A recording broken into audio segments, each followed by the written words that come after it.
Before I get into the biggest challenges, I would really like to focus on the progress that we have made to date. At this point, 1.4 million more people are on treatment this year than were last year. That is amazing. The arrow of trajectory of new infections has finally broken for the first time in history. There's been a worldwide decrease in new infections by 20% since 2001. Our science has given us new tools and approaches that have already been implemented in programs that is making a big difference.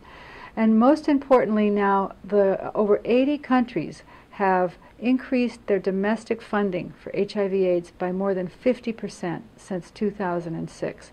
These are huge advances in the last several years.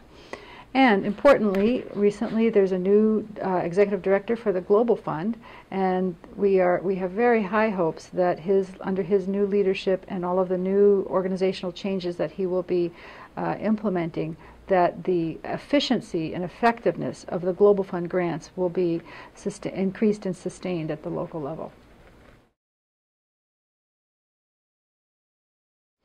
Well, the funding levels for global funding levels for HIV/AIDS have either been flatlined or decreased over the last several years, and that has had tremendous impact on some of the global AIDS programs.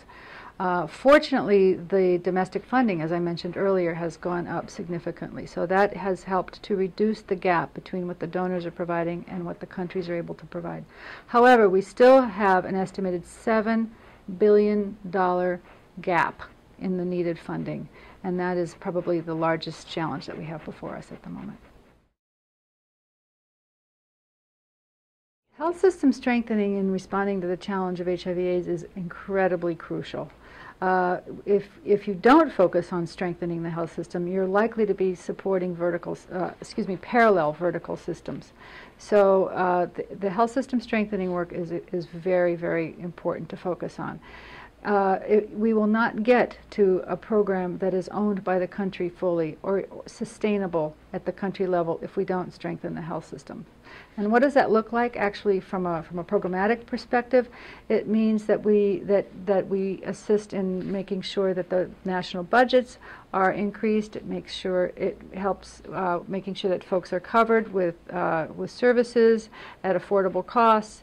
It means that we are ensuring that there are the available human resources on a long-term basis to provide services. It means that there's a stewardship and a leadership at the local level that ensures that the programs are going to continue. It ensures a sustainable supply of medicines and making sure that those medicines are of high quality. So those are just 4 areas that we work on at the country level to ensure that the system, the local system, is strengthened so that these programs can then last for many, many years without the support of external folks.